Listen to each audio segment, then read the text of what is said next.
नमस्ते। आदर अभिनंदन। राम राम सा। मैं नेहा अग्रवाल और मैं नूतन सरावगी। आपनो पसंदीदा प्रोग्राम राम राम सा में तहे दिल से आप सभी को स्वागत करा। आज जो हमारे गेस्ट हैं वो दो स्टूडेंट हैं। वो अपनी मैनेजमेंट की पढ़ाई कर रहे हैं। मतलब ये ऐसा सीक्रेट है नेहा कि मुझे लगता है कि जो हमने जितनी भी उनसे बातें की हैं, जितना हम समझे हैं, एक बहुत डिफरेंट अनोखा रिश्ता है। मैंने तो आज तक नहीं सुना उस रिश्ते के बारे में। तो इसको हम इस तरीके से डिफ़ाइन कर सकते हैं, परंपराओं की डोर है पर नई सोच का इजहार, परंपराओं की डोर है पर नई सोच का इजहार, समझ और सम्मान से भरे रिश्तों का हर द्वार। ससुर के दिल में बेटी का सा प्यार और बहू के मन में पिता का सत्कार।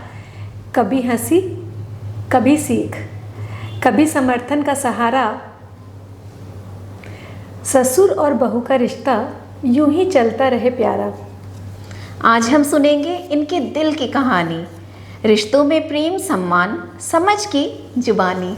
तो मुझे लगता है कि अब ज़्यादा हमें सस्पेंस क्रिएट नहीं करना चाहिए नेहा। बिल्कुल, कि ये जो स्टूडेंट है ना, जो अनोखी जोड़ी है हमारी, हाँ, ये कौन है नेहा? एक तरफ ससुर है और एक तरफ बहू। बिल्कुल। अब नाम भी बता दो यार। तो आज के जो हमारे गेस्ट हैं वो हैं अशोक टेमानी जी और उनकी बहू प्राप्ति टेमानी जी।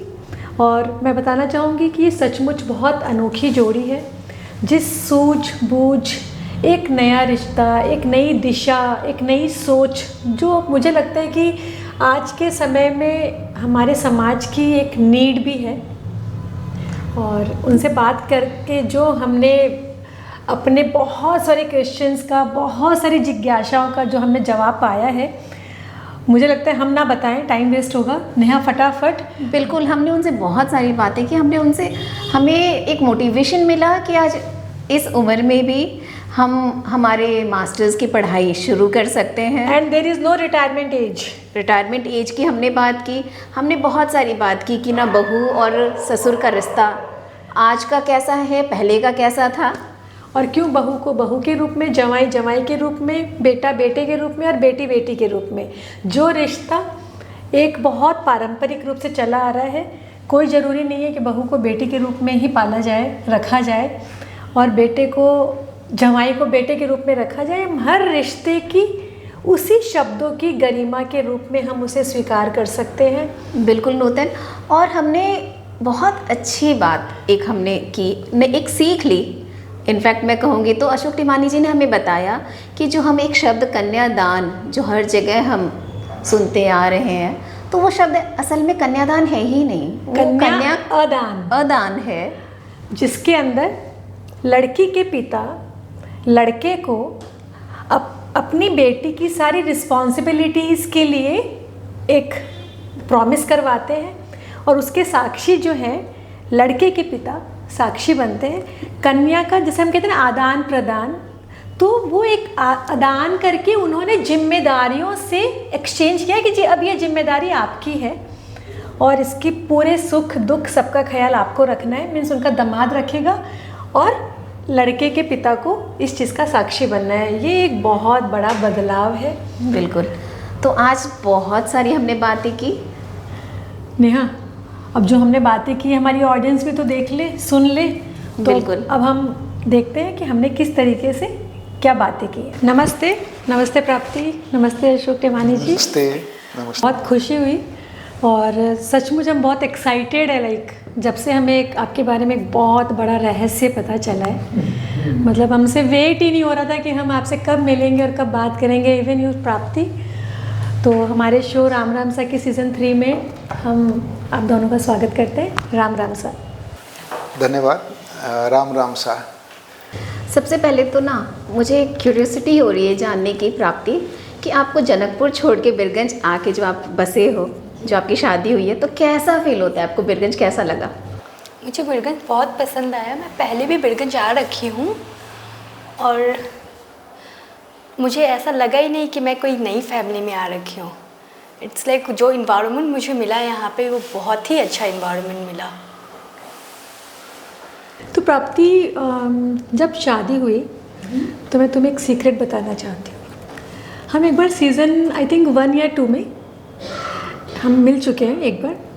तो उस समय मैं शायद रिश्ते की बात के लिए भैया को जाना था देखने आपको। तो ये वो एक्सपीरियंस शेयर कर रहे थे हमसे कि जब ये जा रहे थे तो इनके मन में ना बहुत वो एकदम उथल पुथल चल रहा था कि मुझे क्या पूछना है, लाइक मैं क्या पूछूंगा। क्योंकि मुझे याद है कि जब हमारी शादी हुई थी, बेटा तुम्हारा नाम क्या है यार, बिना नाम पूछे तो आप लड़की देखने नहीं जाते हो। तो मुझे नहीं लगता कि आज के समय में कोई भी जैसे भैया आके ये पूछेंगे कि बेटा तुम्हारा नाम क्या है ना। He was very much worried, क्योंकि ये जानते थे कि क्या क्वालिफिकेशन है, बच्चा क्या है, तो उससे कुछ सेंसिबल बात करना है। He was very much worried about. But इनका जो एक्सपीरियंस था तुमसे मिलने के बाद, ये बोलते हैं मैं गया तो ये सोच रहा था कि उससे पूछना क्या है, और the moment he started talking to you, तो ये बोलते हैं मैंने घंटों इतनी बात की और मतलब मैं विश्वास नहीं कर पाया कि बच्चा इतना समझदार, इतना ये हो सकता है। तो जाने के समय जो उलझन थी, आने के समय फिर एक उलझन थी। वो उलझन क्या थी, क्या प्राप्ति के लिए इनको करना क्या है, मतलब इसकी ऑफिस कहाँ बनेगी, मैं इसका केबिन कहाँ बनाऊँगा, like she is so smart. तो मतलब तुम्हें क्या लगता है कि जब वो पल था, जब देखने आ रहे थे, यू वर वेल एजुकेटेड, तुम्हें क्या लगा था अपने करियर को देख के, क्या होगा, क्या मतलब कुछ डर ऐसा कुछ भी नहीं था? जनरली ये होता है कि कोई भी रिश्ते देखने आते हैं वो पूछते हैं कि आप घर का काम कर सकते हो, खाना बनाने आता है या नहीं आता, ये सब जनरली पूछा जाता है। लेकिन मुझसे ये सब कुछ नहीं पूछा गया। मैं भी यही एक्सपेक्ट कर रही थी, मुझे क्या पता यही सब सवाल पूछा जाएगा क्या। लेकिन मुझे इन शौक मुझे ये लगा कि मुझे लग रहा था मेरा जॉब का इंटरव्यू चल रहा है। इट्स लाइक बेसिकली मैं कौन से कंपनीज में वर्क किया है, मेरा एजुकेशन बैकग्राउंड क्या है, मुझे इंटरेस्ट क्या चीज़ में, मेरी हॉबीज़ क्या है, मुझे ये सब चीज़ें पूछी गई। मुझे कहीं भी घर के रिलेटेड, काम के रिलेटेड कुछ नहीं। General it was like more like कि हाँ तुम क्या करती हो अपने ऑफिस में, तुम्हारे अंडर कितने लोग हैं, तुम किसके अंडर में काम करती हो, तुम्हारा वर्क प्रोफाइल क्या है, तुम बेसिकली करती क्या हो। Great. This was the questions and all. तुम्हें लगा होगा ना कि मीन्स यार जो पढ़ा है लाइक बहुत अच्छा है, हाँ। ये बहुत काम आने वाला है सब कुछ, राइट? तो ना अभी रिसेंटली मैंने कहीं पे पढ़ा था, जो हमारे जो एक चैनल है KFC का, फूड चेन का जो इतना बड़ा चैनल है, उसके जो CEO हैं, उन्होंने अपने 62 के एज में वो स्टार्ट किया था KFC का बिज़नेस। और तो जब मैंने वो पढ़ा ना, तो इतना बड़ा मोटिवेशन था मेरे लिए कि जिस एज में हम ये सुनते आते हैं कि 60 की उम्र में लोग रिटायरमेंट पे आ जाते हैं, और 62 के एज में कोई बिज़नेस भी स्टार्ट कर सकता है जो कि इतना सक्सेसफुल हो, मतलब पूरे वर्ल्ड में। तो ये बहुत इंस्पायरिंग था मेरे लिए। और कल एक और चीज़ मुझे पता चली कि आप मैनेजमेंट पढ़ रहे हैं, रिसेंटली दादाजी बने हैं और अभी मैनेजमेंट आप पढ़ रहे हैं, और दादाजी अपनी बहू के साथ मास्टर्स कर रहे हैं। एग्जैक्टली। ये सबसे बड़ी मतलब बात एक है। तरफ बहू भी मास्टर्स कर रही है, एक तरफ ससुर भी मास्टर्स कर रहे हैं। तो again it was very inspiring for me. तो फिर अब मैं ये जानना चाहती हूँ कि ये इंस्पिरेशन आया कैसे, और कहाँ से कैसे आया ये इंस्पिरेशन? सबसे पहले तो मैं नारायणी FM और फैमिली को मैं धन्यवाद देना चाहूँगा कि आप लोग आज राम राम शाह के शो में हम लोगों को सेलेक्ट किए कुछ डायलॉग्स के लिए। इसके लिए बहुत बहुत धन्यवाद। और अभी रिसेंटली अब आपका क्वेश्चन पे आता हूँ मैं। तो क्या है कि ये हॉबी और ये किसी भी एज में ये हॉबी को रखना चाहिए। हम लोग ये मैं तो एक स्पोर्ट्स फील्ड से हूँ, तो मैं देखता हूँ कि हॉबी को नहीं मारना चाहिए। जिस दिन हॉबी मर जाएगी उस दिन आदमी मर जाएगा। तो इसीलिए किसी न किसी रूप में हॉबी को ज़िंदा रखते हैं। तो हॉबी नहीं है तो कुछ क्रिएट करते हैं। तो हुआ कि PhD करने का मन हुआ। अच्छा। कि अब मरने से पहले डॉक्टर लगा के जाएं तो होगा कैसे, ग्रेजुएशन किया हुआ है तो ऑनरेरी चाहिए नहीं था। कुछ लोग ऑनरेरी ले लेते हैं। तो पढ़ के लें ऐसा फील हुआ, तो उसके लिए मास्टर डिग्री करना ज़रूरी था, तो मास्टर में एडमिशन किया।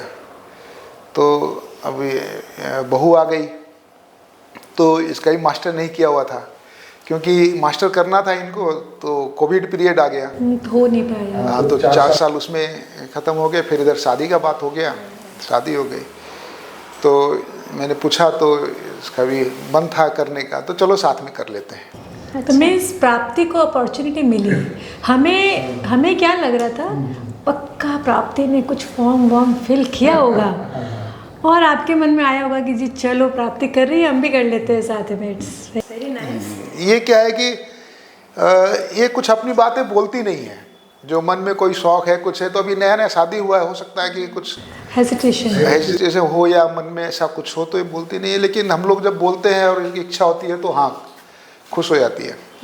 तो ये खुश हो गई, तो हम लोग को लगा कि हाँ इसकी इच्छा है इसका करने का, तो चलो। और फर्स्ट हमारा सेमेस्टर था ना, तो डिलीवरी के हमको लगता है कि 7-8 दिन पहले ही फर्स्ट सेमेस्टर कंप्लीट भाई। तो कितने सेमेस्टर्स पूरे हो गए अभी तक?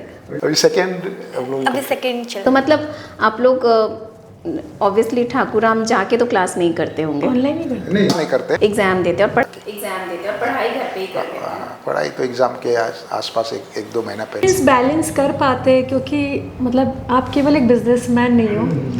अगर हम आपका प्रोफाइल देखें तो हमें पढ़ने में आधे घंटे लग जाते हैं, तो उन सब के साथ ये time management and even you प्राप्ति मीन्स अभी तुरंत ही माँ बने हो आप और बहू बने हो, तो हम दोनों को ये एक्सपीरियंस पता है कि बहू बनना और माँ बनना कितना बड़ा, मतलब कि ना आपकी रिस्पॉन्सिबिलिटी रहती है आपके ऊपर, उसके साथ फिर पढ़ाई भी करना, तो इतना इजी तो नहीं होगा मुझे लगता है। आप दोनों से हमें जानना चाहेंगे कि ये कैसे बैलेंस होता है।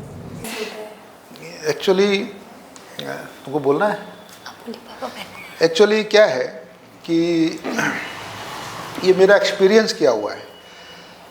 बीरगंज चैम्बर में जब मैं अध्यक्ष था, तो बीरगंज चैम्बर में उस समय लोकल बॉडी नहीं थी, लोकल बॉडी का इलेक्शन हुआ नहीं था, और 20 साल बाद इलेक्शन हुआ। तो बीरगंज चैम्बर के अध्यक्ष के नाते हम मेयर का भी काम,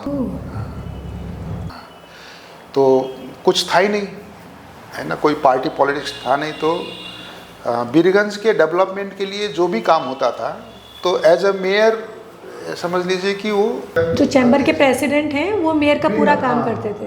हाँ, तो पूरा वो काम था। तो काम ऐसा था कि सुबह 8-9 बजे से 6-7 बजे तक फुल वर्किंग। हाँ, तो 2 साल का टेन्योर है ना, तो 2 साल में फुल वर्किंग था, इंक्लूडिंग सैटरडे। मतलब खाने का समय नहीं है, तो वहीं पे कुछ मंगा के खा लेते थे।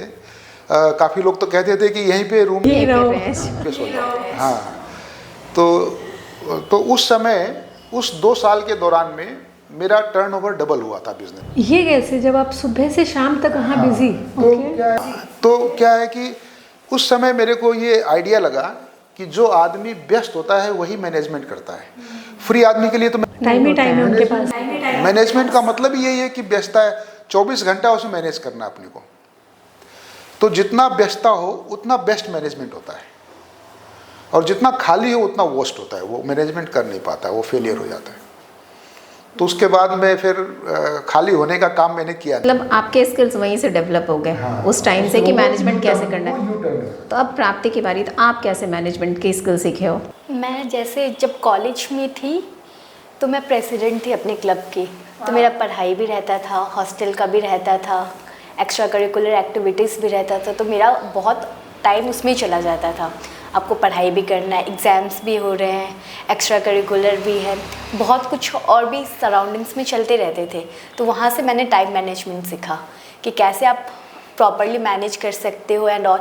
ये सब करते करते भी मेरा एक बार ऐसा हुआ था कि मेरे एग्ज़ाम्स के 15 दिन पहले मेरे एक्सीडेंट हो गया था, लेकिन फिर भी मैंने यूनिवर्सिटी में 3rd रैंक अचीव किया उस टाइम पे।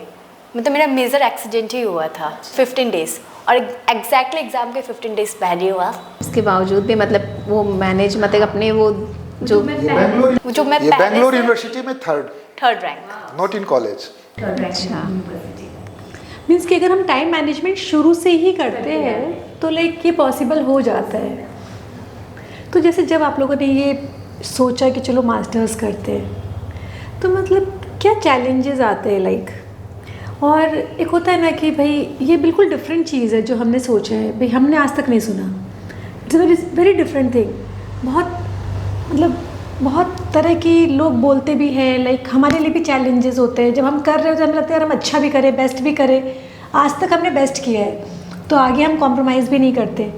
तो मतलब ये सफ़र हमें और क्या सिखा देता है, क्या नई चुनौतियाँ आती है, क्या हम और नया सीखते हैं?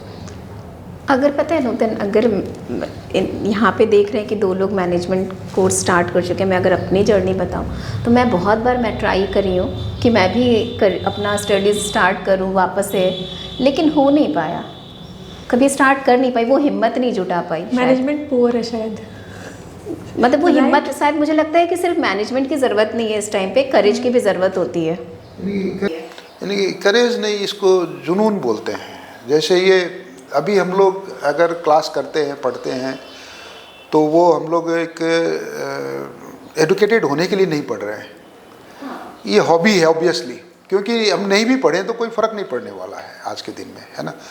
तो ये हॉबी है, और हॉबी में थोड़ा सा जुनून अगर आ जाए तो काम हो जाए, तो फिर अपने आप रास्ता बन जाता है कि हर आदमी के पास तो 24 आवर्स है। तो आज जो बिल गेट्स है, चाहे वॉरेन बफेट है, उनके पास भी 24 आवर है, और वो 100 ऑफ कंपनी चला रहे हैं। टाटा है, वो 125-26 कंपनियां चला रहे हैं, तो उनके पास भी 24 आवर है। तो वैसे तो अभी मेरे पास मेरा जो इन्वॉल्वमेंट है, तो मेरे को लगता है कि मैं कोई 15-20% ऑक्युपाई हूँ ओनली, और मैं 80% अभी फ्री हूँ। सीरियसली? हाँ सीरियसली, मेरा बिजनेस के अंदर पूरा प्रोफेशनल मैनेजमेंट है। अगर मैं 1 महीना भी बीरगंज में नहीं रहा हूँ तो मेरा बिजनेस हैम्पर नहीं होगा, ठीक है। तो बिजनेस में क्या होता है कि मैक्सिमम जो लोग रहते हैं वो बिजनेस नहीं कर रहे होते हैं, वो वॉचमैन के हिसाब से बैठे हुए होते हैं, है ना। बिजनेस तो स्टाफ कर रहा होता है। तो अगर शॉप चलाना होता है तो फिर शॉप में चलाऊंगा। दिस डिपेंड्स कि किस टाइप का काम है। लाइक रिटेल काउंटर है तो you have to be there 24/7। तो जब हम एक स्टेटस में बिजनेस कर रहे होते हैं तो फिर वो स्टाफ बिजनेस करते हैं, तो स्टाफ को हम लोग को मॉनिटरिंग करना होता है।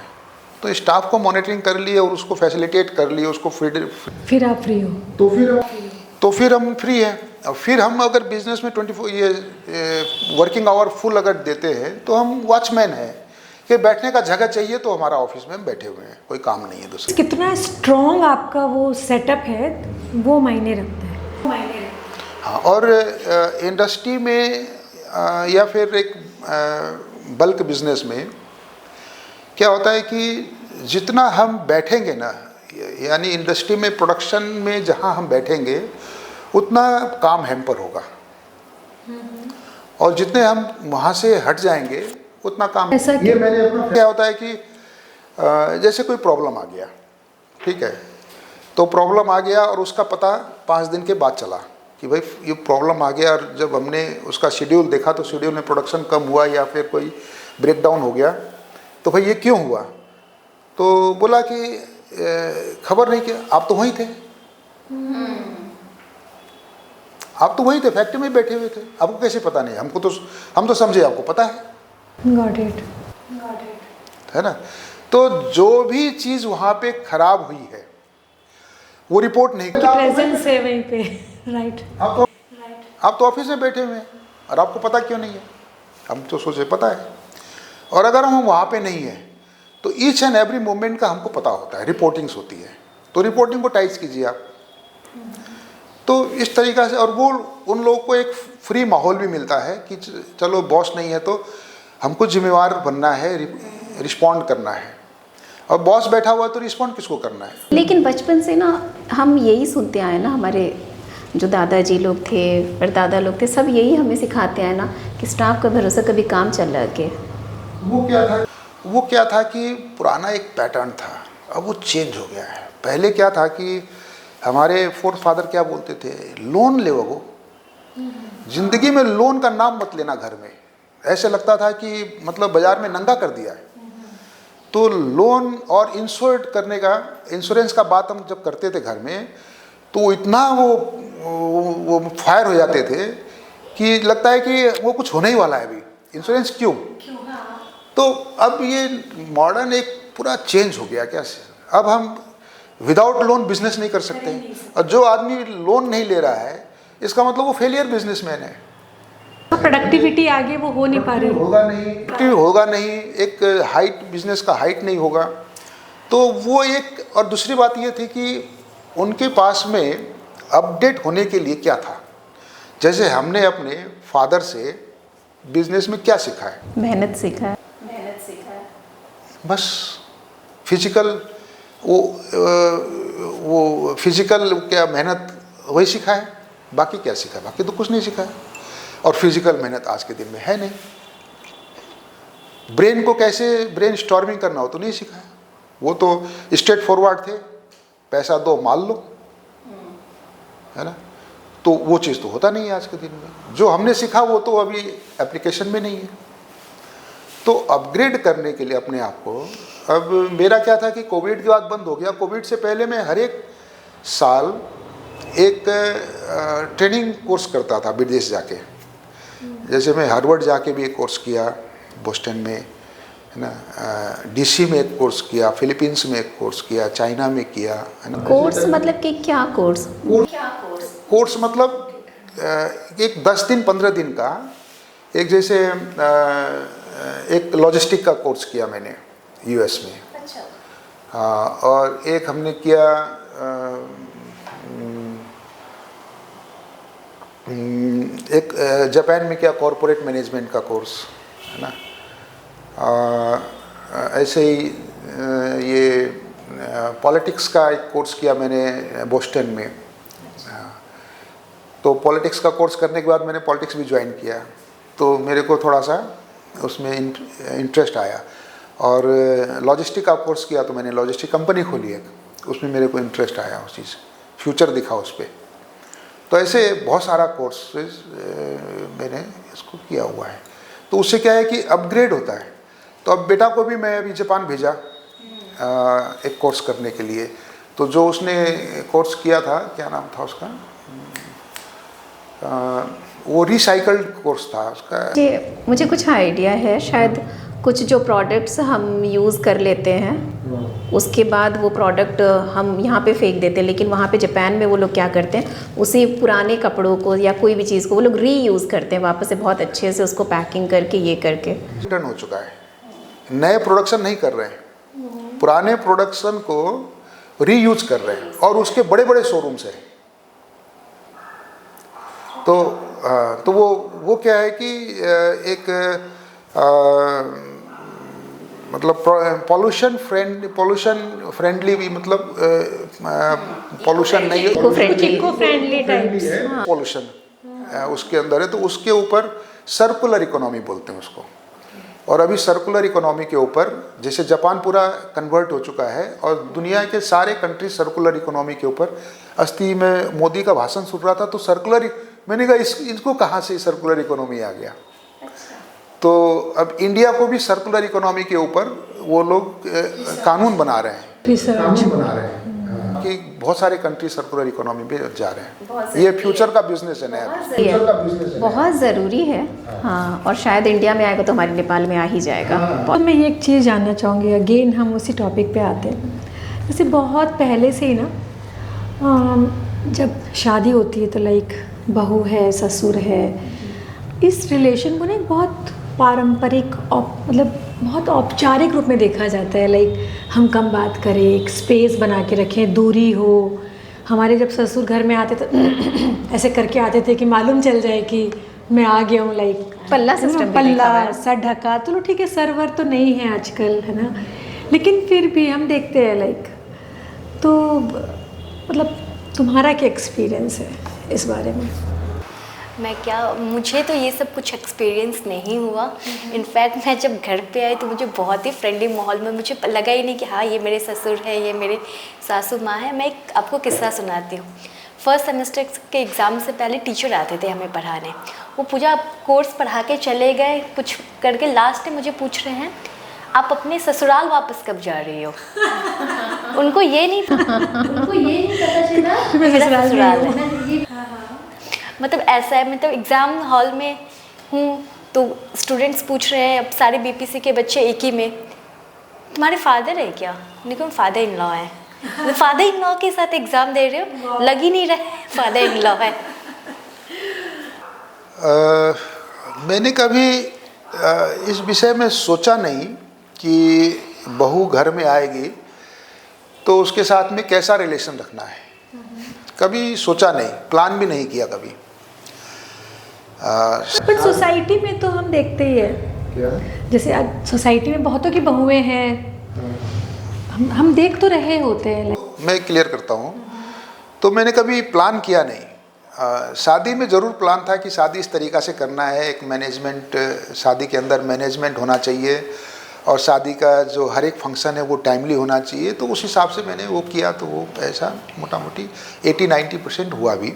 तो मेरा ये था, थीम था शादी में मैनेजमेंट बेस्ड होना चाहिए ताकि सब लोग एंजॉय करें। वो तो हम समझ सकते हैं। बहू घर में आई तो लोग क्या बोलते हैं कि बहू को बेटी मानना चाहिए, तो बेटी के तरह ट्रीट करना चाहिए। तो मैंने कभी बेटी के हिसाब से भी मैंने नहीं समझा, बहू के हिसाब से भी नहीं, लेकिन मेरा एक इंथुजियाज्म क्या था कि हर रिश्ता का एक नाम है ना। ससुर है तो बेटा है, तो बेटी है तो बहू है, तो बहू जो दिया गया है उसको बेटी बनाए हम, तो बहू का फंक्शनिंग क्या? जब उसको बेटी बना लिए तो बहू का फंक्शनिंग तो एब्सेंट हो गया, है ना। तो मैंने इसके ऊपर कुछ रिसर्च किया, मतलब गंथन मंथन जो बोलते हैं हम लोग, वो मैंने किया कि बहू को बेटी मानना चाहिए या बहू मानना चाहिए। तो मैंने ये पाया कि मेरा स्ट्रॉन्ग इसमें एक्सेप्टेंस है या कि बहू को बहू मानना चाहिए, बेटी नहीं मानना चाहिए। अब क्यों, है ना, अब ये मैसेज जाएगा बोल के तो फिर मैं अपनी बात कहूँ। नहीं, ये बिल्कुल फैक्ट है। एब्सेंट नहीं करना चाहिए। अब बेटी में बहू में फ़र्क क्या होता है? बेटी का क्या है कि बेटी को हम लोग लाट चाव में पालते हैं और ये सोचते हैं उसकी ज़िद्दी और उसके सारी चीज़ हम लोग इसलिए मानते हैं कि एक दिन ये अपने घर जाएगी, तो क्यों इसको नाराज़ किया जाए। तो उसको पढ़ाया लिखाया, जो सिविक सेंस देना है और उसको भेजने का एक रहता है। बहू तो कहीं जाएगी नहीं, वो तो आएगी। और बहू को हम क्यों लेके आ रहे हैं? बहू को फ्यूचर की घर की मालकिन बनाने के लिए ला रहे हैं। तो बेटी के तरीके से पालेंगे तो मालकिन नहीं बनेगी, उसको तो बॉस बनना है। तो बॉस का एटीट्यूड, उसको बेटी को तो कभी बॉस का एटीट्यूड नहीं सिखाया हमने। तो फ्यूचर में उसको घर चलाना है। मैं यहाँ पे एक बार रोकूं। एग्जैक्टली मैं भी रोकने वाली थी। आपने बेटी को बताया कि उसको तो बॉस नहीं बनना है, लेकिन उसको किसी और के घर के बॉस तो बनना है ना, तो फिर वो ट्रेनिंग बचपन से बेटी को भी क्यों नहीं? फ़र्क है। बेटी को अगर हम बॉस बनाना चाहेंगे, बेटी शादी से पहले बॉस बनाना चाहेंगे ना, तो उसका जो अल्हड़पन है, बेटीपन है, वो ख़त्म हो जाएगा। वो एक उम्र तक तो रहता ही जाएगी। उसको वातावरण कैसा मिल रहा है, उसको उस वातावरण में एडजस्ट होना है। अगर हम पहले ही उसको शेपिंग कर दें, मोल्ड कर दें, और वो वातावरण नहीं मिला तो वो मिसमैच, वो फायर हो जाएगा वहाँ पे, ठीक है। लेकिन बहू को तो हमको एक शेपिंग करना है और उसको फिर डी शेप तो होना नहीं है, कहीं दूसरे घर तो जाना नहीं है। तो इसीलिए बहू को शेपिंग किया जाता है, बेटी को शेपिंग नहीं किया। बेटी को अपग्रेड किया जाता है कि भाई उसको जितने भी चैलेंजेस आएंगे दुनिया में, उसके लिए वो प्रिपेयर्ड हो जाए। अब कौन सा चैलेंज आएगा ये तो हम नहीं बता सकते हैं, करना है, फेस करना है, या उसको ये कंपनी चलानी है, या उसको किचन चलाना है, या हाउस मैनेजमेंट करना है, या व्हाट्सोएवर उसको क्या क्या करना है, वो तो हम लोग को पता होता है। तो बहू को भी मैनेज करना होता है उस समय से कि वो उसको जो आती है उसके बाद से उसको ये बताया जाता है, और वो एक डिसिप्लिन होके आती है। वो बेटी जैसे अलर्ट नहीं हो सकती है, वो एक डिसिप्लिन होगी। तो फिर यहाँ पे बात कॉन्ट्राडिक्ट हो गई। अभी आप बोले बेटी को हम अल्लड़पन, मतलब कि बचपन में तो वैसे रहती है, हम उसको बॉस नहीं बनाते क्योंकि अल्लड़पन, उसको दूसरे घर जाना है बेटी को। फिर आप अभी बोल रहे हैं वो डिसिप्लिन होके आती है। आने के बाद जब बेटी हमारी जब जाएगी ना, तो जो यहाँ पे हमारी उसका जो एक्टिविटीज़ होगा वो वहाँ पे नहीं होगा, वो वहाँ पे थोड़ा सीरियस होगा। अपना शौक पूरा जरूर करेगी वो, बट वो एक होता है ना बिंदास। तो मान लो चलो कि घर में उसको नीचे बैठ के खाना है, नीचे बैठ के खा ली, है ना, चाहे जिसको जैसे बोलना है खड़ी भाषा में बात कर ली।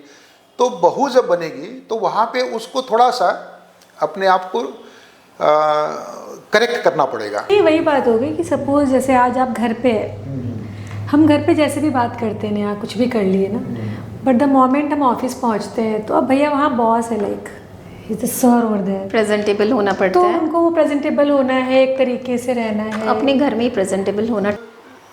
बहू भी हमारी किसी की बेटी है और हमारी बेटी भी किसी की बहू होगी, तो कानून तो एक ही लागू होगा।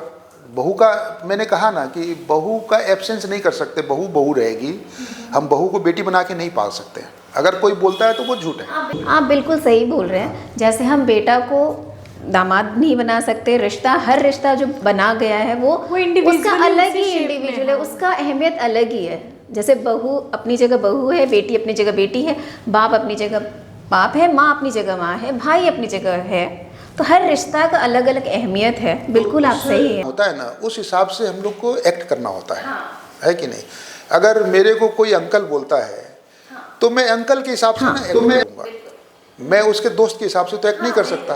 अब वो दोस्त बोलता है तो मैं व्हाट्सोएवर एज जो भी है, आज मान मेरे से 20 बरस कम का कोई लड़का मेरे को दोस्त बोलता है तो मैं दोस्त के हिसाब से बात करूंगा, क्योंकि संबोधन के ऊपर फर्क होता है। बिल्कुल वही बातें होते हैं। जैसे हमारी बेटियां हैं तो हम उनसे दोस्त भी हैं, लेकिन हम दोस्त वैसे नहीं बन सकते ना जो उनके दोस्त हैं। हमें तो माँ का रोल करना ही है, हमें तो बैलेंस करना ही है। जाता है बीच में का जो हॉबी होता है ना वो हमको पूरा करना होता है as a guardian, as a family, वो कि उसकी हॉबी नहीं रह जाए, बट उसको एक फ्यूचर का एक बॉस बनाना भी है।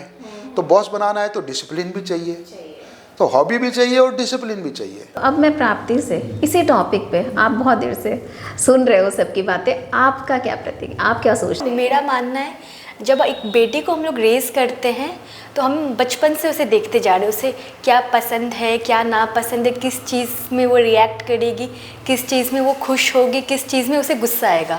लेकिन जब एक बहू आती है उसे हमें जानना पड़ता है उसे क्या पसंद है नापसंद है, किस चीज़ में वो खुश होती है, किस चीज़ उसे नापसंद है। तो ये एक फ़र्क हो जाता है, टाइम लग जाता है, नया है, इंसान नया है। और बेटी का तो क्या है, बचपन से उसे खेल रहे हैं, उसके पता रहता है। लेकिन एक जब बहू आती है उसे हमें जानना पड़ता है कम्प्लीटली। तो इसीलिए कहीं ना कहीं मुझे लगता है इसका फ़र्क है, और तो कहीं और कुछ फ़र्क नहीं। क्योंकि हमें पता है कि किस बेटी रहेगी तो हमें पता है ये चीज़ से वो रिएक्ट करेगी या फिर उसे गुस्सा आएगा। लेकिन बहू तो दूसरे घर से आई है, पता नहीं है, फ़ोन पे बात हो रही है, एक लिमिट में बात हो रही है, एक तहज़े में बात हो रही है, जो बेटियों के साथ नहीं हो पाती। बट मुझे ऐसा फील लगता है कि जैसे अभी हमारी बात है तुम लोग ना कि हम आए तो हमें लगा ही नहीं हम दूसरी फैमिली में आए हैं। तो अगर मुझे ऐसा लगता है कि अगर एक सामने अंडरस्टैंडिंग वाली फैमिली हो तो एक वक्त चाहे लगे लेकिन एक बहुत पॉलिश्ड वे में वो जान पाते हैं कि भाई क्या चाहता है हमारा ये बच्चा, इससे क्या हम दे सकते हैं, क्या हम बेस्ट कर सकते हैं। तो इसमें जो भी वक्त लगता है लेकिन वो जानते बड़े अच्छे से और हमें उसका आउटपुट बहुत अच्छा मिलता है। कोई चीज़ के लिए मना भी किया जा रहा है तो उसे एक रीज़न होता है, वो समझाया जाता है। ये नहीं है कि यहाँ पे कि चलो नहीं करना है, करो, इसके लिए ऑर्डर नहीं दिया जाता, समझाया जाता है। जैसे एक बच्चे को समझाया जाता है, हाँ जी ये ठीक है, ये नहीं है, या फिर इसका अभी सही वक्त नहीं हुआ है। इसका तात्पर्य यही है, मुझे लगता है कि रिश्ता चाहे कोई भी हो, हर रिश्ते में अगर प्यार है तो किसी भी रिश्ते को आप बहुत बहुत करीब ला सकते हो। ऐसा कुछ मायने नहीं रखता कि वो आपकी बेटी है, बहू है, दामाद है या बेटा है, बस प्यार होना चाहिए हर रिश्ते में। मतलब प्यार भी, प्यार वर्ड भी है ना, एक थोड़ा सा आज के दिन में आर्टिफिशियल टाइप का हो गया है। नेचुरल रहना चाहिए। हम जैसे हैं, जैसे बेटी के साथ में थे, हम बहू के साथ में ऐसे ही है। हम संबोधन में हम बेटा ही बोलते हैं, है ना। और नेचुरल हम जैसे घर में पहले रहते थे वैसे ही हम घर में अभी भी हैं। तो एक नया मेंबर आया है ऐसा हमको फील ही नहीं होता है, हम लोग किसी को ही फील नहीं होता है। अगर फील हो अब वो बहुत लंबे समय तक चलती नहीं है, तो वो फिर हम एक वॉल बन जाती है। अब वो बहुत लंबे तो समय तक चलती हाँ, नहीं है। तो वो फिर हम उसको लव एंड अफेयर का अगर बात करें तो वो आर्टिफिशियल है ना, तो वो चीज़ नहीं है। और मेरे को एक ये कहना है कि चूंकि ये सब बात चल गई है इसलिए कि जो फंक्शन होते हैं, शादी होती है, वो लड़के से होती है, लड़की की शादी। लेकिन अगर प्रैक्टिकली हम लोग देखें तो वो शादी बहू की सास से होती है। समझ गए? जो बहू सास के साथ में एडजस्ट कर ली वो घर स्वर्ग बन गया। जो बहू सास के साथ एडजस्ट नहीं करी वो फिर वहाँ पे प्रॉब्लम क्रिएट हो जाता है। तो जो अपना हस्बैंड है, ससुर है, जेठ है, जेठानी, ये सब तफसील है, ये कोई रोल नहीं है इनका। सिर्फ एक ही रोल है कि मैं ये मैसेज ही देना चाहता हूँ, और बेटी की भी शादी होने वाली है, और हमारा एक सोच क्या था कि शादी इंगेजमेंट हो तुरंत शादी कर दो, लेकिन संजोग से हम लोग एंगेजमेंट करके 9-10 महीना शादी को रखे, तो वो बड़ा एक्सपीरियंस रहा हम लोग का। तो उसमें क्या रहा, मिंगल हो गई अच्छे से, ने ससुराल पट्टी के सारे लोग के साथ में मिंगल हो गई अच्छे से, मिलना जुलना भी हो गया, फ़ोन से भी हो गया, सब लोग इनसे बात भी कर लिए, आना जाना भी हो गया, सब तीज त्यौहार भी हो गए, है ना। और अपने वुड बी हस्बैंड के साथ में भी कई बार मिलना हो गया, बातचीत, जान चुके थे सबको, ये सब पहले ही बहू बन गई थी, जान और चुके थे सबको। ये सबको जान चुकी थी। जब घर में आई तो हम लोग को लगा नहीं कि नई बहू कोई आई घर में आई है, भाई इससे तो बात होता ही रहता था। इसको ही लगा कि भाई ये तो ठीक है, लोकेशन नया था, लेकिन लोग तो सब पुराने ही हैं। तो एक ही बार अगर एंगेजमेंट, हाँ, वो जो 6 महीने पहले समझने में लगे वो ज़्यादा, मतलब मुझे लगता है कि जैसे मेरी डॉटर के साथ भी मैं इस चीज़ को फील करती हूँ। लाइक उनका 4 इयर्स हो गया, 4 इयर्स से लाइक मुझे लगता है कि बस वो केवल ये घर और वो घर, लाइक केवल 2 घर है। मतलब 4 इयर्स से लाइक बच्चों का हमें पता है कि वहाँ पे शादी होनी है, लाइक बात करते हैं, मिलते हैं, लाइक साथ टाइम स्पेंड करते हैं। इन 4 साल में मुझे ऐसा लगता है कि मतलब ऐसे ऑफिशियली एक होता है ना, शादी करना बाकी है, लाइक शी नोज एवरीवन। 4 साल तो बहुत, और मुझे ऐसा फील होता है कि सच में वहाँ पे भी एक मॉम डैड है, बिल्कुल ऐसा फील होता है। वो एकदम मॉम डैड वाला केयरिंग, सब कुछ, वो उतने ही क्लोज है। तो सचमुच ये जो आपने कहा कि समय देना चाहिए, क्योंकि अगर छोटी मोटी कुछ बातें हो भी जाती है तो वो एक स्पेस जो होता है वो शांत मन से उन चीज़ों को सोच के और एनालिसिस करने का एक वक्त और स्पेस दोनों देता है। वो रिलेशनशिप को बहुत मैच्योर बनाता है। This is very good thing. अब क्योंकि बात बेटी बहू ये चल रही है, तो मैं एक सवाल और करना चाहूँगी जो आजकल बहुत सारे गर्ल्स के मन में है, बहुत सारे गर्ल्स के मन में। शादी होती है, सब कुछ ठीक है, लेकिन जो एक वर्ड है कन्यादान, मतलब क्या ये कन्यादान वर्ड सही है? क्या ये बहुत प्राचीन समय से ये इसी रूप में, जिस रूप में आज इस वर्ड को लिया जाता है, क्या एक्चुअली यही है, या हमने इसके वर्ड को चेंज कर दिया है? एक तरफ हम कहते हैं कि जो बहू है हमारी गृह लक्ष्मी है, तो क्या लक्ष्मी को हम दान में लेके आए हैं? दान में तो लक्ष्मी नहीं आती। तो जब अगर हम उसको घर की लक्ष्मी बना के गृह प्रवेश कराते हैं, तो फिर उसको हम दान में कैसे लेके आते हैं? तो मुझे लगता है कि कहीं ना कहीं मिसकॉन्सेप्ट है। तो इसको मैं चाहूँगी कि आप क्लियर करें। ये सवाल है कि एक तरफ दान वर्ड है, दूसरी तरफ लक्ष्मी वर्ड है, कंट्राडिक्टरी है, कैसे हुआ ये? और तो मेरा ये कहना है कि अपने जो हिंदुइज़्म के जो संस्कार हैं और उसमें जो चीज़ें बनी हुई है वो साइंटिफिकली बनी हुई है, उसमें कहीं भी कोई चीज़ गलत नहीं है, पहली बात है। हाँ, शब्द अपभ्रंश होके शब्द बदल जाते हैं धीरे धीरे। तो ये एक एंशिएंट काल में जब बात करें हम लोग, तो कृष्ण जी ने अर्जुन और सुभद्रा का शादी करवाया, तो उस शादी में कन्यादान नहीं दिया गया। तो कृष्ण जी के जो बड़े भाई थे बलराम, वो विरोध कर दिए कि बिना कन्यादान की कैसी शादी होती है। तो फिर वो कन्यादान वहाँ पे हुआ। हाँ, और फर्स्ट कन्यादान जो अपने हिंदुइज्म के इतिहास में हुआ है वो दक्ष प्रजापति है। उनकी 27 पुत्रियाँ थी, तो वो चंद्रमा से शादी किए, ऐसा ग्रंथ में है, और वो 27 नक्षत्र के रूप में है। तो वो, अब कन्यादान की बात करें वर्ड की, तो ये कन्यादान नहीं, कन्या अदान है हम लोग कहते हैं। अदान मीन्स क्या हुआ? अदान हटा दिया गया और कन्यादान वर्ड हम लोग कहते हैं। अदान मीन्स क्या हुआ? अदान मतलब प्रतिज्ञा करना और जिम्मेवारी ग्रहण करना। कि अब तो हम दूसरे घर में तो जा रहे हैं, हाँ हाँ, के लिए। तो जो बहू आती है तो वो लड़का जो हस्बैंड है वुड बी, तो वो जिम्मेवारी ग्रहण करता है, और जो लड़की के माँ बाप हैं वो एक उसको जिम्मेवारी ग्रहण करने का जो वो देते, जिम्मेवारी देते हैं और वो लेते हैं। और लड़के के जो माँ बाप हैं वो भी वहाँ बैठते हैं, तो वो उसका जिम्मेवारी लेने के लिए वो एक उनके क्या बोलते हैं, इस चीज़ के लिए मैं जो 7 फेरे बनते हैं कि लड़का श्लोक में जो 7 फेरे हैं, तो वो 7 में जिम्मेवारी लेने की बातें कही गई है अगर उसका हम लोग देखें तो। और वो कन्यादान वाला प्रोसेस वो पूरा वहीं पे होता है।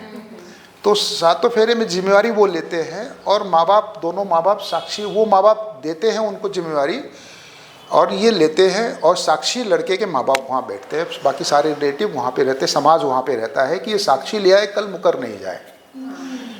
तो ये कन्यादान नहीं है, कन्या अदान है। अगर हम लोग कार्ड में कभी लिखे फंक्शन कन्यादान को, तो कन्या अदान लिखना चाहिए। ये कहीं भी ऐसा नहीं है कि एक लड़के के पिता ने अपनी बेटी का दान किया। दान वर्ड जो है गलत है। तो फिर हम समाज में इतने लोग, हमारी शादियां होती है, हर शादी में कन्यादान होता है, करेक्शन कभी नहीं होता। ये मुझे लगता है आपकी भी शादी हुई थी, वहाँ पे भी कन्यादान हुआ, आप भी साक्षी थे वहाँ, लेकिन आपने भी करेक्ट नहीं किया। जब मैं इसको फिर मैंने इसको रीड किया, जब मेरे दो डॉटर, समाज को करेक्ट करने का जगह है ये करना चाहिए। Yes. क्योंकि मेरी 2 डॉटर्स, जब मेरी बड़ी वाली डॉटर जिसकी भी शादी है, व्हेन शी बॉर्न, जब वो मेरी गोद में आई ना, तो मेरे मुंह से फर्स्ट वर्ड जो निकला था वो ये था कि अनूप मैं कभी कन्यादान नहीं करूँगी। दैट वाज, मतलब हाय मेरा बच्चा तो सेकंड होगा, लाइक फर्स्ट था कि मैं इसका कन्यादान कभी नहीं करूँगी। फिर by the grace of God second daughter हुई, मैंने कहा अनु इसका भी कभी कन्यादान नहीं करेंगे, क्योंकि कन्यादान वर्ड से ही ना एक बहुत अजीब फीलिंग आती है कि मतलब हम कैसे दान दे सकते हैं, हम कर ही नहीं सकते ये चीज़।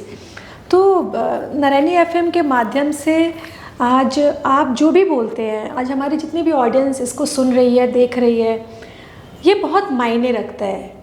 और मुझे लगता है ना शायद ये सब कारण है कि घबराते हैं लोग बेटियों के होने से, डरते हैं, लाइक मतलब जाना ही है, अरे भाई जाना है। आज हम बच्चों के करियर के लिए हम हॉस्टल भी भेजते हैं, वहाँ पे उनका एक अलग तरीके का एक डेवलपमेंट होता है। आगे की ग्रोथ के लिए डॉटर्स को ससुराल जाना होता है, वहाँ पे एक अलग तरह का करियर, उसका एक लाइफ, जैसे अभी आपने बोला कि भाई बॉस बनाना है, उसको लाइफ को लीड करना है एक रिस्पॉन्सिबिलिटी से, तो उसका ससुराल जाना अगेन वो एक उसके लाइफ का सेकंड लेवल है, जहाँ पे उसकी अब ग्रूमिंग होगी, अब उसके नेक्स्ट करियर के लिए वहाँ जाना है। तो दिस इज़ नॉट लाइक इसको चले जाना है। शादी होती है, बोलते जी अब तो ये हमारी हो गई, आपकी नहीं हो गई, आपकी भी हो गई। तो हमें लगता है कि अगर जैसे आप जैसे जो लोग हैं जिनका बोला हुआ बहुत मायने रखता है, लोग सुनते हैं, तो मुझे लगता है कि इन सब चीज़ों को थोड़ा, आप मेरी हो गई, मेरी भी हो गई, खाली एक भी वर्ड ऐड होता है, बट इसका मीनिंग बहुत डिफरेंट हो जाता है।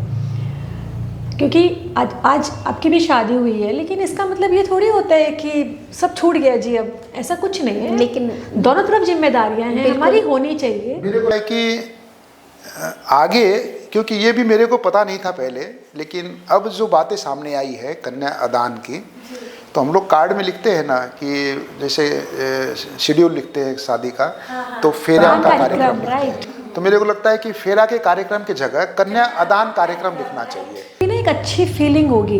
बहुत गंदी फीलिंग्स आती हैं बच्चों में कि सब कुछ बहुत खुशी खुशी होता है, लेकिन जब उस पल के बारे में सोचते हैं तो मम्मा ये ऐसा होता है क्या, मतलब दान कर देते हैं क्या, मतलब वो वाला चीज़ है। तो मुझे लगता है कि बहुत बड़ा चेंज आने वाला है और आएगा भी। नूतन ने जो भी बात कही कि ना बेटी आज से जो जब शादी होती है तो ये कहते हैं कि बेटी अब आपकी हो गई, अब आपकी हो गई। तो जो इसने भी वर्ड जो ऐड किया है, अब आपकी भी हो गई, तो इस सिर्फ एक वर्ड से मुझे लगता है बहुत सारी जो माएँ हैं जिनकी बेटियां हैं उनको बहुत रिलीफ मिला होगा। बच्चों को भी सुकून मिलता है। बिल्कुल, मेरी भी बेटी है तो मुझे भी ये वर्ड, सिर्फ एक भी वर्ड सुन के बहुत सुकून मिल रहा है कि इतने टाइम से जिस बेटी को मैं बड़ा कर रही हूँ उसे मुझे लास्ट में दान करना बाद है। में वो बेटी मेरी भी रहे, मतलब मेरी बेटी उनकी भी है और मेरी भी रहेगी। ऐसा नहीं होगा कि कुछ सालों बाद बस उनकी हो जाएगी। तो ये भी वर्ड बहुत इम्पॉर्टेंट है। मैं ये बोलूँगी कि ठीक है, हमने जितनी भी बातें की, आप मास्टर्स कर रहे हैं, ये सब कुछ बहुत अच्छे एग्जाम्पल्स हैं, सोसाइटी में होते रहना चाहिए। आपका इंटरेस्ट था पढ़ने का, आपके इन लॉज ने वो आपकी बिल्कुल कंपनी देकर उसको पूरा किया है, राइट। आपको बॉस बनाने के लिए वो सब कुछ कर रहे हैं।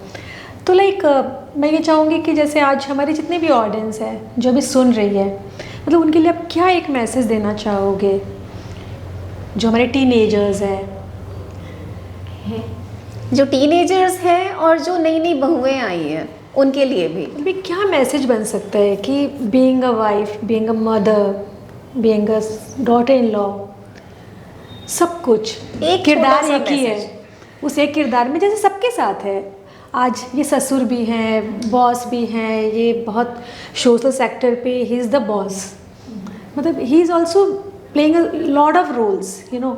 लेकिन जैसे सोसाइटी में ये बहुत रहता है कि शादी के बाद, और हम जैसे कि भैया का भी कहना है ना कि ये एक जुनून होता है, तो मुझे लगता है ये आपका भी जुनून है कि भाई डिलीवरी के पहले भी कर रहे हो, बाबू छोटा है लेकिन इवन देन हमें कंप्लीट करना है, गिव अप नहीं कर रहे उसको।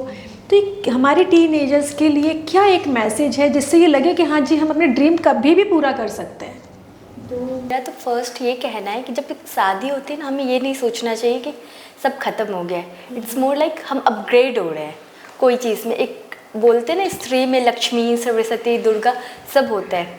और जब शादी होती है, वो एक फैमिली दूसरी फैमिली को जिम्मेदारी देती है अपग्रेड करने की, और अपग्रेड करने से और जिम्मेदारियाँ लेने से क्या होती है ना, आप खुद में सेल्फ ग्रूमिंग आती है। और सेल्फ ग्रूमिंग से क्या होगा, आप जब दूसरे घर से आते हो, आप एक रिस्पेक्ट भी करना चाहते हो, आप चाहते हो कि हाँ मेरे संस्कार देखे, रिस्पेक्ट भी होना चाहिए। और अपने आप को अपग्रेड करने की हमेशा ही कोशिश करना चाहिए। ये नहीं कि हाँ मैं ऐसे करती थी, वैसे करती थी। आप और क्या कर सकते हो आगे, इस बारे में ज़्यादा सोचना चाहिए rather than और मैं क्या क्या कर सकती हूँ, और अपनी पॉइंट ऑफ व्यू भी रखना चाहिए। और एक सब चीज़ का तरीका होता है रखने का, आप डायरेक्ट नहीं कर सकते सब कुछ।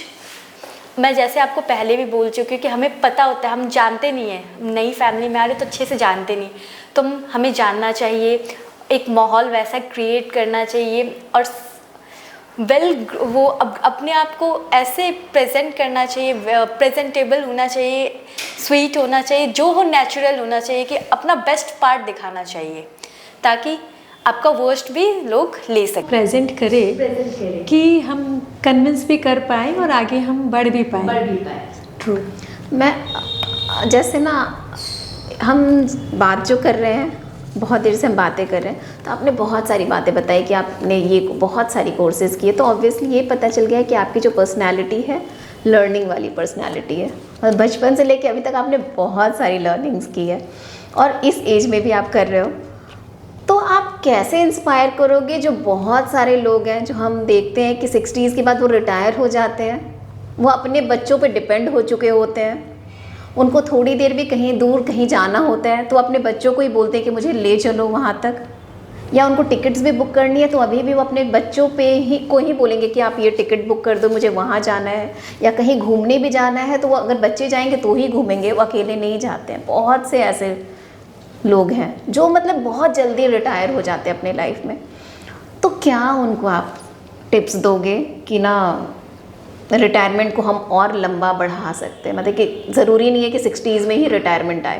कि मेरे पिताजी थे तो बहुत कॉमन पर्सनालिटी थे, बहुत ही कॉमन, और ग्रास रूट के वो थे, लेकिन उनकी पूरी लाइफ मैंने उनके ऊपर किताब भी निकाली है, मेरा बीरगंज के नाम से है।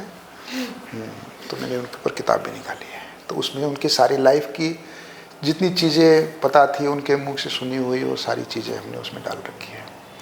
तो अब जीता जागता एक वो मतलब एक इंस्टीट्यूशन थे, वो नेचुरोपैथिक के इंस्टीट्यूशन थे, क्योंकि 92 ईयर्स में गए वो, और कभी उन्होंने दवाई नहीं ली, क्योंकि मेरा ही एज 59 हो गया, तो मैंने कभी दवाई लेते देखा ही नहीं उनको। मैंने तो बोला 40 है। मैंने बोला 40 मत बोलो, ये कुछ ज़्यादा कम हो गया। इतने फिट है तो मत बोलो, ये कुछ ज़्यादा कम हो गया। इतने फिट है तो वो क्या करते थे कि अपना काम खुद करते थे और बुक पढ़ा करते थे, कोई भी काम, और उनका जो खर्चा था वो खुद का अर्निंग से अपना खर्चा करते थे, और हम लोग को मंथली देते थे, और हमारे बिजनेस से नहीं लेते थे। इस एज में की बात कर रहे हैं आप ये? में गए ना, तो जिस दिन गए हैं वो, उस दिन At the age of 92? Age of 92 वो मतलब 10 to 7 ऑफिस में थे। उसके बाद में अपना डिनर वगैरह लिए, गपशप किए, 10 बजे करीब सोने चले गए, और वो 12 बजे के आसपास उनके पास में हमारा जो एक लड़का है घर में जो टेक केयर करता था, तो वो मेरे को फ़ोन किया 12 बजे करीब, तो बोला बुआलाई कस्तु भैरया से एक पलटाउन उदय। तो फिर वो इवेंट हुआ, 15-20 मिनट में ही वो ख़त्म हो गया इवेंट। तो वो क्या थे कि दवाई कभी नहीं लिए, तो दवाई कभी क्यों नहीं लिए, तो उनका लाइफस्टाइल क्या था, तो वो अपने 25 से 1 बरस के एज में उनको काफ़ी बीमारियां हुई, तो वो नेचुरोपैथिक गए, तो 2-3 बार नेचुरोपैथिक गए, तो वो पूरा नेचुरोपैथिक को घर में ही ले आए, तो उसके बाद में कभी वो बीमार भी नहीं पड़े। तो वो उस हिसाब से एक आयुर्वेद के हिसाब से चलते थे, अपना खुद का मैनेजमेंट खुद करते थे। और उनका एक हॉबी था कि वो सुबह 1 घंटा से 1.5 घंटा वो गार्डनिंग करते थे, और हमारे लोहारपट्टी में घर था तो पीछे गार्डन था, तो वो खुद अपना गार्डन खुद करते थे। यहाँ पे हमारे टाउन हॉल के पास में एक गार्डन था, तो वहाँ पे करते थे। बाद में हम लोगों ने वहाँ पे वेयर हाउस बना लिया, तो छत पे गार्डन बना लिए, तो वो लास्ट डे भी वो गार्डनिंग किए। और वहाँ जाते थे, 4 तल्ला के ऊपर है गार्डन, तो 4 तल्ला वो खुद चढ़ते थे, और उनको स्टे के लिए बीच में बैठने के लिए हम लोगों ने एक चेयर टाइप का ही बना रखा है, जो स्टेयर थक जाए तो थोड़ा सा वहाँ पे गद्दा उदा डाल के, हाँ वहाँ बैठ जाएं बोल के। लेकिन वो रूम से निकलते थे सीधा ऊपर 4 तल्ले पे जाते थे without any rest. Last day भी वो गए, गार्डनिंग करते थे, अपना काम खुद करते थे, अपना शरीर की मालिश खुद करते थे। कोई मालिश वाला को बुला दिए तो वो नहीं मानते थे, नहीं, खुद ही करते थे। तो कपड़ा भी खुद धोते थे, अगर कोई और धो दिया तो गुस्सा हो जाते थे। तो पानी चाहिए तो ऑफिस से उठते थे, ग्लास अपने पास में रखते थे और पानी लेके आते थे अपना। तो हम लोग थोड़ा किचकिच करते थे। तो एक दिन वो बैठ करके मेरे को समझाए कि देखो तुम लोग जो हमको टोकते हो ना कि छत पर मत जाइए, भाई इतना एज हो गया, छत पे गिर जाएंगे, और एक लड़के को साथ में ले जाइए तो गुस्सा करते थे, हमको कुछ नहीं चाहिए, और जो होना है होगा, तुम रोक लोगे क्या। तो एक दिन बैठ के मेरे को समझाए कि देखो जो मैं करता हूँ ना, मेरे को करने दो, अब ये मेरा ज़िंदगी बोनस का है, मेरे को कितना दिन तुम बचा के रखोगे, मेरा तो एज ख़त्म हो गया, समझ लो नहीं है, जो है वो बोनस में चल रहा है, तो मेरे को चलने दो, मैं जो खाता हूँ खाने दो, जो पीता हूँ पीने दो, जो काम करता हूँ पानी में लेके आता हूँ, गार्डनिंग करता हूँ, ऊपर जाता हूँ, सब में डिस्टर्ब मत करो, डिस्टर्ब करने से मेरे को अंदर से तकलीफ होता है। अब मैं क्यों करता हूँ ये सब काम, कि मेरा शरीर चलता रहे। अगर तुम हमको चेयर पे ही सारा चीज़ दे दोगे तो मेरा शरीर ही नहीं चलेगा, तो बीमारियाँ हो जाएगी, तो इस बहाने में चलता हूँ। तो उस दिन जब समझाया तो मेरे को समझ में आ गया, तो फिर हम लोग डिस्टर्ब करना बंद कर दिए कि ठीक है आपका जैसा इच्छा वैसा कीजिए। और शायद से यही चीज़ें आप में भी है। ऑटोमेटिकली आना है ना, क्योंकि हम लोगों ने इसका रिजल्ट देख लिया और इसका मीनिंग भी समझ लिया ना, तो वो सारी चीज़ें आ गई। अभी हमारे घर में मेडिसिन नाम की चीज़, कोई मेडिसिन का नाम लेता है तो पता ही नहीं चलता है कि क्या नाम लिया है। कहने का मतलब है कि ना age is just a number, जो हम बोल देते हैं कि 60 की उम्र में रिटायरमेंट आ जाती है, ऐसा कुछ भी नहीं है। तो आपके यहाँ दिमाग से होता है कि अगर आप यहाँ से दिमाग से सोच लिए कि आपको रिटायर होना है तो आप हो जाते हो, वरना आप ज़िंदगी भर नहीं होते हो रिटायर। गवर्नमेंट सब आदमी के ऊपर लागू ही नहीं होना चाहिए, ये तो जॉब के ऊपर लागू होता है। गवर्नमेंट का जो जॉब होता है ना, तो उनको दूसरी नौकरी देने, सबको अपॉर्चुनिटी मिले करना होता है, इसलिए एक पर्टिकुलर डेट में उसको वो आउट कर देते हैं, तो उसका नाम दिया रिटायरमेंट। वैसे देखा जाए तो हमारे जितने भी लीडर्स हैं, मुझे लगता है कि 60 और 65 प्लस के बाद तो मतलब इधर एंटर उनका करियर स्टार्ट होता उनका है। करियर स्टार्ट ही होता है। अब मैंने अपना लाइफ में मैंने लाइफ स्टार्ट किया है, तो स्टूडेंट लाइफ तो ऑब्वियसली वो तो स्टार्टअप नहीं बोलेंगे उसको। मैंने लाइफ स्टार्ट किया स्पोर्ट्स से, और स्पोर्ट्स भी मार्शल आर्ट, जो उस समय एक उसको मैजिक आर्ट बोलते थे, मार्शल आर्ट नहीं बोलते, मैजिक आर्ट कोई समझता ही नहीं था, और जो समझ जाता था वो एक भय क्रिएट करता था। तो वहाँ पे भी हम लोग 4000 लड़कों ने चालू किया। आपने भी ब्लैक बेल्ट लिया और गणेश गणेश सिंगापुर जाके, वो भी नेपाल गवर्नमेंट के पैसे से, है ना। तो नेपाल गवर्नमेंट के से हम लोग गए, 75 डिस्ट्रिक्ट में फाइट करके उनका कोटा होता था, तो सिंगापुर से हम लोगों ने फर्स्ट डान किया ब्लैक बेल्ट। तो वहाँ स्टार्ट किया, वहाँ पे सिचुएशन पे गए, है ना। फिर हमने सोशल लाइफ एक स्टार्ट किया संघ संस्था की, तो जिस जिस संघ संस्था में रहे वहाँ पे सिचुएशन पे अध्यक्ष बन के निकले, प्रॉपर परफॉर्म करके निकले, है ना। फिर हमने देखा कि भाई ये सब हो गया, और हम लोग जिसके लिए लड़ रहे हैं सोशल लाइफ में, तो वहाँ पे तो सबसे बड़ा रोल पॉलिटिशियंस का है, जो सोशल लाइफ को वो लोग अपडेट नहीं होने दे रहे हैं। तो फिर अब हमने पॉलिटिकल भी इशू ज्वाइन किया, और एक छोटा सा स्पान पे आज मैं उस पॉलिटिकल पार्टी में सेंट्रल मेंबर हूँ, जबकि 10-10, 20-20 बरस वाले एक डिस्ट्रिक्ट में ही रहते हैं, लेकिन अभी मैंने सेंट्रल मेंबर में हूँ, तो वहाँ पे भी मैं फंक्शनिंग कर रहा हूँ, कुछ उसमें रीमॉडलिंग कर रहा हूँ। कभी चांस मिल गया कोई चेयर में बैठने का, तो मेरा यही है। तो मतलब आप जब सोशल सेक्टर में थे तो आपको ये लगा कि जब आप पॉलिटिक्स ज्वाइन करेंगे तो जो चीज़ें आप चेंज करना मेरे चाहते, दिमाग में नहीं था वो चैप्टर क्लोज होने के बाद। अब तो चाहिए ना, अब रिटायरमेंट तो नहीं होता है, और जो अभी बातें आ रही है कि भाई आगे लोगों के दिमाग में ये डालना है कि फुल स्टॉप नहीं होना है, नेक्स्ट एजेंडा तो करना है ना, तो नेक्स्ट एजेंडा तो चालू करना पड़ा ना। तो एक पॉलिटिकल एजेंडा चालू किए, फिर एक एजुकेशन वाला एजेंडा भी चालू किए। तो अब एजुकेशन की मदद क्या? एजुकेशन का एक फुल स्टॉप करेंगे ना पीएचडी करने के बाद, तो फुल स्टॉप हो गया, और वो पॉलिटिकल एजेंडा चालू रहेगा। अच्छा। और आपको बहुत लोग तो बोलते होंगे ना इस उम्र में मैनेजमेंट कर रहा हुआ के मिल से कर का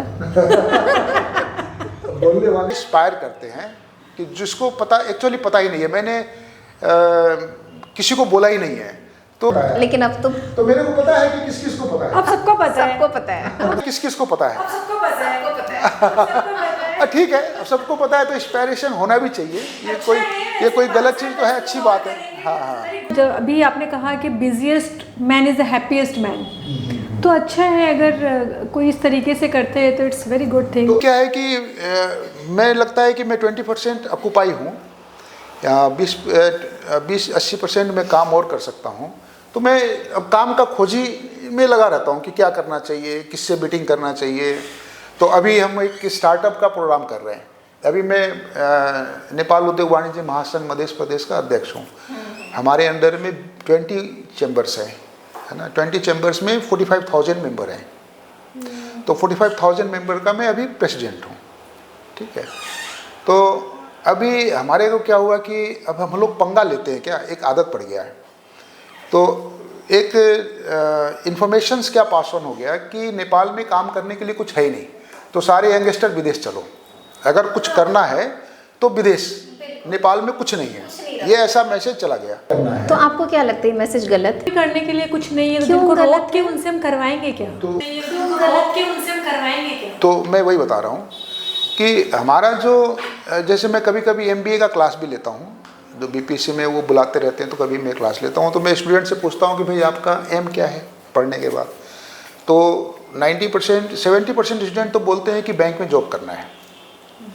बाकी लोग भी अन्य अलग अलग जॉब में बोलते हैं। 2-4% ऐसे हैं जो बोलते हैं कि बिज़नेस करना है ना। तो मैं बोलता हूँ कि आप बिज़नेस स्कूल में पढ़ रहे हो और बिज़नेस क्लास कर रहे हो और जॉब की बात कर रहे हो, तो दोनों कॉन्ट्राडिक्टरी है, दोनों तो मैच नहीं है। तो आप मैच करो पहले इसको, जॉब करना है कि एंटरप्रेन्योरशिप में आपको जाना है, तो बिज़नेस में जाना है, जॉब प्रोवाइड करना है आपको, जॉब सीकर क्यों बन रहे हो। तो ये सब बात हम लोग जो किताबी बातें ये सब तो करते हैं, लेकिन अभी यहाँ पे अपॉर्चुनिटीज़ नहीं है, ऐसा सब लोगों का कहना है। तो अपॉर्चुनिटीज़ तो यहाँ पे काफ़ी है। जब तो हमने को सोचा कि अपॉर्चुनिटीज़ नहीं है तो मैसेज कैसे दिया जाए। पार्टनर में है तो मुख्यमंत्री आ रहे हैं उसमें, तो उसमें हम ये इन बिटवीन जब इसका होमवर्क करना चालू किए तो हमको पता चला कि काफ़ी नौ उद्यमी प्रदेश में हैं। तो डेयरी मतलब दूध इतना है प्रदेश के अंदर, कंज्यूम नहीं होता है, तो कंजप्शन से ज़्यादा प्रोडक्शन दूध का है। तो एक कंपनी है जो खोआ बना के अपना ब्रांडिंग करके बेच रही है, तो प्रदेश में बिक रहा है, दूसरे प्रदेश में बिक रहा है, काठमांडू में बिक रहा है, और बहुत हॉट केक है, अच्छा डिमांड है और बहुत अच्छा वो उससे बनाते हैं, स्टीम से इंडस्ट्रियलाइजेशन किया हुआ है, मशीन लगाया हुआ है, तो उसका वो बिक रहा है। एक लेडीज़ ग्रुप है जो अपना वेस्ट है, वेस्ट से शूज़ बना रही है। हाँ, तो वो बड़ी कंपनी है, मतलब अच्छा मशीन्स वगैरह लगा के और काफ़ी अच्छा प्रोडक्शन कर रही है। तो ऐसे ऐसे कई लोग आए, तो पिचिंग में हम लोग 20 कंपनियों को बुलाए, 20 में से 5 को फाइनल किया। एक बीरगंज में ऐसा ग्रुप है लड़कों का, छोटा लड़कों का, जो अर्बन क्लैंप इंडिया में एक ऐप है, तो वो सेम चीज़ यहाँ पे चला रहे हैं, अभी स्टार्ट किया है। इलेक्ट्रिशियन चाहिए फ़ोन कीजिए, इलेक्ट्रिशियन आ जाएगा, कारपेंटर आ जाएगा, प्लम्बर आ जाएगा, व्हाट्सोएवर जो मिस्त्री चाहिए वो आ जाएगा, घर में करके चला जाएगा। तो मेरे को, और वो लड़के भी बड़े होशियार, तो मैंने जब ये हमारे वीडियो कॉन्फ्रेंसिंग से कर रहे थे, हम पिचिंग उनका इंटरव्यू ले रहे थे, तो मेरे को तो बहुत अच्छा लगा। तो मेरे को लगा कि इनके पास में फाइनेंस की प्रॉब्लम है, तो मैंने उसको बोला भी, यार तुमको फाइनेंस चाहिएगा। मेरा ऐसा मन हुआ कि ये कंपनी में अपने को कुछ करना चाहिए, तो मैंने बोला कि तुमको फाइनेंस वगैरह चाहिए तो बोलो, तुमको फाइनेंस हम खोज के देते हैं तुम्हारी कंपनी है ना सर, आवश्यकता चाहिए हम यहाँ ही कर। इतना इंथुजियाज्म, हाँ इतना कॉन्फिडेंस है। उसका कहना है कि हम 2 साल में कहाँ से कहाँ पहुँच जाएंगे, आपका फाइनेंस का हमको कोई ज़रूरत नहीं है, अगर आपको ज़रूरत है तो आ जाइए, हमको कोई दिक्कत नहीं है। ये वर्ड है, तो हम कैसे बोल सकते हैं यहाँ काम नहीं है। और 20 कंपनी से तो मैंने अभी बात किया है, जिससे 5 कंपनियों को हम फाइनल करके टॉप 1 2 3 को तो हम अवार्डिंग करने जा रहे हैं। लेकिन अब जैसे क्या है कि हमारे पास में कोई ऐसा प्लेटफॉर्म नहीं है जहाँ पे उसको मेंटरशिप दे सके, तो मेंटरशिप ही नहीं है। और मैं अगर व्यापारी हूँ तो मेरे को कौन मेंटर मिलेगा, मैं तो ट्रेडिशनल व्यापारी ना हूँ, तो मेरे को भी तो चाहिए ना लर्निंग, तो कोई लर्निंग सिस्टम ही नहीं है। और नए जो ब्रेन वॉश, उनकी ब्रेन वॉश के लिए नेगेटिव बातें हैं, जो उनका ब्रेन वॉश नेगेटिव बातों से कर दिया जाता है और वो बच्चे बाहर चले जाते हैं। उनके जो लाइनर हैं उनके दोस्त हैं जिनको एक्सपीरियंस नहीं है, तो जैसा वो बोलते हैं वैसा तो वो वहाँ पे एक्सीडेंट हो जाता है। तो अभी हम इस कार्यक्रम में बहुत चीज़ कर रहे हैं। इसमें एक इनक्यूबेटर है, इनक्यूबेशन है यहाँ पे, बुद्ध इनक्यूबेशन जो बीपीसी चला रही है, उसके साथ हम MOU भी कर रहे हैं। तो हम जिस स्टार्टअप को ले रहे हैं, या जो वुड बी स्टार्टअप है, जो हमारे पास है, डेटाबेस तो खड़ा हो चुका है, इतना फ़ोन कॉल आ रहा है, 50-60 फ़ोन कॉल डेली। हम लोगों ने रजिस्ट्रेशन बंद किया है। अगर हमारे पास में 1000 स्टूडेंट का अगर कैपेसिटी का हॉल होता है तो हम 1000 लेते हैं, हमारे पास 350 का है, तो 300 हमने लिया। और जब हमने रजिस्ट्रेशन सोशल साइट में जब चालू किया, 1 हफ्ते में फुल हो गया। हम लोग को लगा ही नहीं कि फुल हो जाएगा, हम लोग को लगा कि हम लोग को तो बहुत जगह से लेना पड़ेगा, कॉलेज के स्टूडेंट को लेना पड़ेगा, क्योंकि सोशल साइट में तो कोई ऐसा फॉर्म फिलअप करेगा नहीं करेगा, हम लोग को तो अवेयरनेस नहीं लगा। लेकिन 1 हफ्ता में फुल हो गया। और 50-60 15 जिला, हमारे 8 जिला है, हम प्रदेश लेवल का काम कर रहे हैं, 8 जिला है, और 15 जिला के लोग आ रहे हैं, काठमांडू के भी आ रहे हैं, गंडकी के आ रहे हैं, महाकाली के आ रहे हैं, पूरब के आ रहे हैं। और फ़ोन इतना आ रहा है तो हम लोग बोले कि नहीं भैया हमारे पास सीट नहीं है, हम बुलाएं और उनको चेयर नहीं दे सके, बैठा नहीं सके, तो हमारे पास जितना चेयर कैपेसिटी उतना ही कर रहे हैं।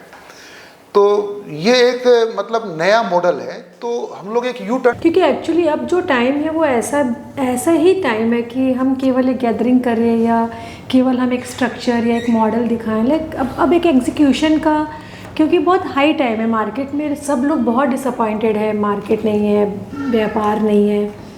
इस समय में अगर कोई भी एक पॉजिटिव चीज़ों का इन करना, लड़का आयो बोल के मोटरसाइकिल चालू किया, आयो राइड साइकिल टैक्सी, और उसका अच्छा सर्विस हो रहा है, बीरगंज में ही किया, अच्छा डेवलप कर रहा है वो।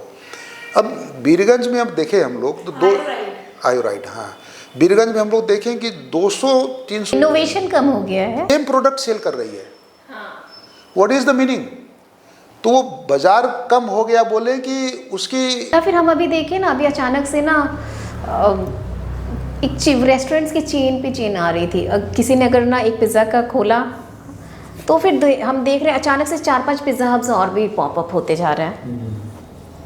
तो मतलब कि मुझे लगता है देखा देखी ज़्यादा है। चीज़ में इनोवेशन नहीं करना है, और जो भाई उसके दुकान में भीड़ है तो चलो हम भी खोल लेते हैं बगल में वो दुकान।